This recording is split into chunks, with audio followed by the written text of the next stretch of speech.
și domnilor, romanța românească este o fire importantă nu doar din istoria muzicii românești și din cultura națională, ci din istoria poporului român, din vocația ei unionistă, din promovarea poeziei românești într-o vreme când aceasta nu ajungea la sate cu 200 de ani, cu cărți și nici în școli. Romanța, cum spunea marele muzicolog George Zbârcea, și-a asumat rolul acesta de a promova pe mari poeți. Eminescu, Coșbuc, Goga, Vasile Alexandrii.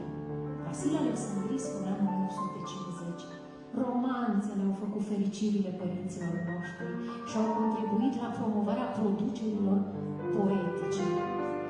O să vă mai vorbesc despre Vasile Alexandrii și despre testamentul său, dar acum o să vă vorbesc despre testamentul lui Anton Pan, care spunea în cartea sa Spitalul Amorului, care face o istorie foarte frumoasă a romanței, a romanțului, a cântecului de lume, spunea: cântă, măi, frate române, pe graiul și limba ta și lasă cele străine ei de a-și ne cânta. Suntem aici, într-o cetate în care Anton Pan a scris pagini memorabile. Despre una dintre acestea vreau să vă vorbesc acum. Povestea ei a început la Târgoviște în 1832. Poetul târgoviștean Grigore Alexandrescu a scris elegia Adio la Târgoviște, iar Anton Pan a fost impresionat de această elegie și a luat câteva strofe din ea și iată așa s-a născut romanța Din sânul Maicii mele, 1832, muzica Anton Pan, versul Grigore Alexandrescu, care avea să ajungă o capodoperă cu o mare reverberație în istoria poporului român. Din sânul Maicii mele, mulțumim doamna Galina Nemțanu la pian.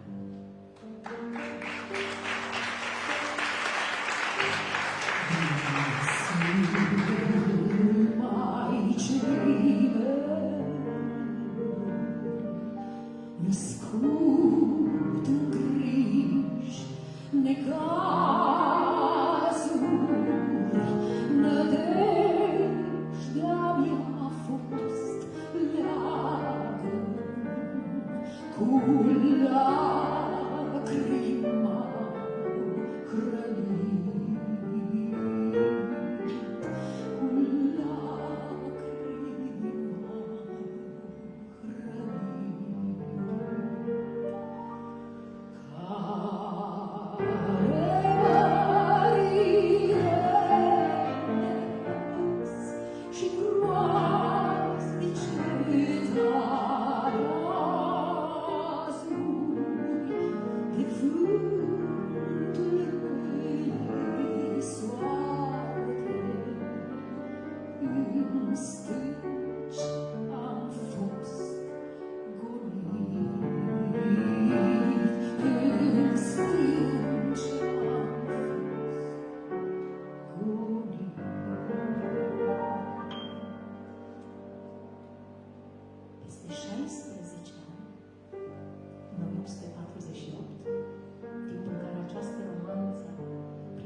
foarte cunoscut în epocă, grație și teologilor care o cântau la stranele bisericii. Andrei Mureșanu, căutând o linie melodică pentru versurile sale, nu răsunet, a ales această romanță care era deja foarte cunoscută. I-a dat un tempo di marcia, cum se spune, un tempo de marș, și așa s-a născut și a fost lansat aici, în Parcul Zăvoi, în 29 iulie 1848, imnul național al României. O romanță este maica imnului național al României, deșteaptă-te române. Să verificăm dacă este așa.